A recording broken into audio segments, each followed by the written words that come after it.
youth that have had the Passover experience, and youth that have followed Christ, and he says, you have overcome the wicked one. And Pharaoh is seeing this growth, and then after they get big, he gets worried. Why does he get worried? Because they will join his enemies and kill him. And so the devil is worried for all the youth here today. All the young people, he's worried. Because if you hop on the side of Christ, you will destroy Pharaoh.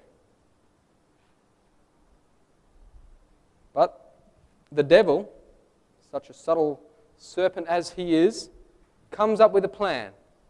That I am going to bring these people into bondage. So they don't increase and they don't destroy Egypt. Rather, they would build up Egypt. And this is the question, do you want to build up Egypt or do you want to pull down Egypt? What do you want to do? Do you want to build pyramids for the rest of your life and have whips all over your back and then die because you haven't accomplished anything but that which glorifies Pharaoh? Would you engage in the service of the devil and just glorify the devil and then die with your whips on your back? Is that what you want in your life? Just to do what Satan wants you to do? Or will you join the enemy? He that is the friend of the world is an enemy of God. Egypt is the world. If you're a friend of Egypt, you're an enemy of God. But if you join the enemy, God, and you become a friend of God, then you're an enemy of Egypt. But to prevent this happening, but actually before we read this, I'd like to read a couple of quotes from, this one is from 5 Testimonies, page 28, paragraph 1. Satan is untiring in his effort to secure the service of our youth. Satan is untiring to secure your service. With great care, he is laying his snares for the inexperienced feet. The people of God should guard jealously against his devices. And so this is the study today. We want to understand Egypt, so when we're coming out of Egypt, we know what we're doing. Because this is a metaphor, this is an example of what we are living in now. So Pharaoh is untiring in his effort to get this growing nation, this youthful nation that is strong and mighty. Another quote from Messages to Young People, page 47, paragraph 2. Would you not rather choose to be a child of God than a servant of Satan, having your name registered as an enemy of Christ? If Christ and his armies were talking and said, here's the enemies, and then they named everyone here, that would be a bit of a worry. Would we want to be on the list of enemies of Christ? No. Would you rather to choose to be the child of the King, that mighty deliverer? And then in Sons and Daughters of God, page 204, it says, these words of approval and instruction are addressed to every young man who has put on the whole armour of righteousness. Young and strong, they may do giant strokes for God, if they will make God their only trust. The older ones who are addressed as fathers have a decided work to do in holding up the standard, but they feel the pressure of the burdens of life. And it is fitting that the younger ones should be encouraged to qualify themselves for duty by obtaining an experience in the knowledge of Jesus Christ, so that as the standard falls from the fathers, the strong men may grasp it and bear it aloft. Wow.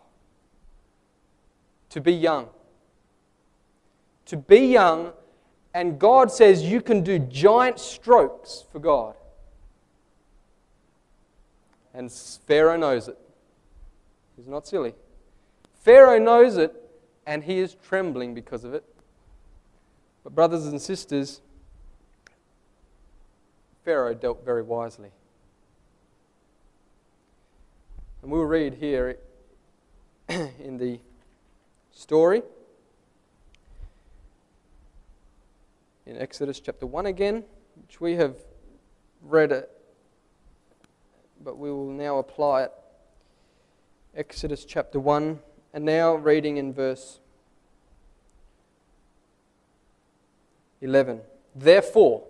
So because of this worrying, this word therefore is the reason of Pharaoh's worried. Therefore, what does he do? Because Satan is worried about the young people here today, because they can do giant strokes against Pharaoh, against the devil. The young people can destroy Egypt through the power of Christ. Therefore, Satan comes with this plan, and here it is. Therefore, they did set over them taskmasters to afflict them with their burdens, and they built for Pharaoh treasure cities. And there they are. They're written there. You can read them.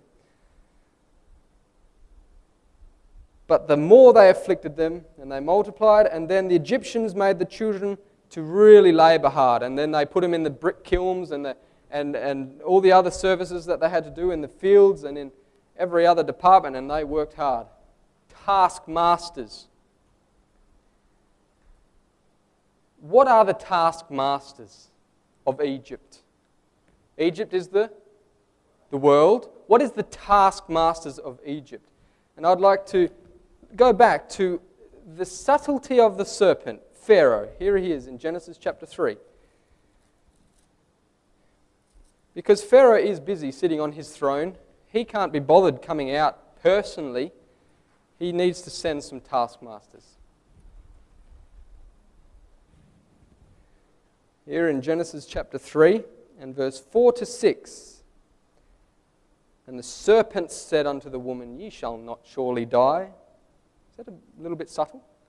You shall not surely die, for God doth know that in the day ye eat thereof, your eyes shall be opened, and you shall be as gods, knowing good and evil. And when the woman saw that the tree was good for food, and that there was pleasant to the eye, and a tree to be desired to make one wise, she took of the fruit thereof and did eat, and gave also unto her husband with her, and he did eat.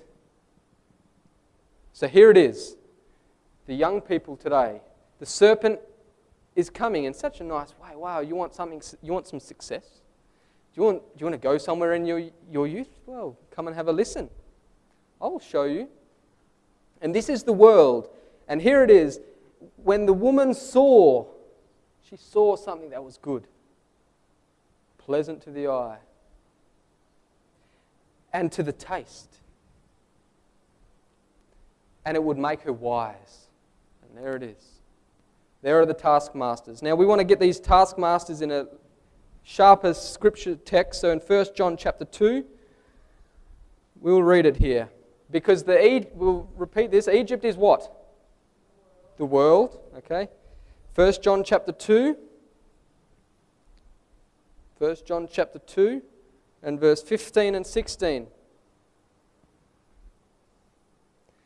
Love not the world, neither the things that are in the world.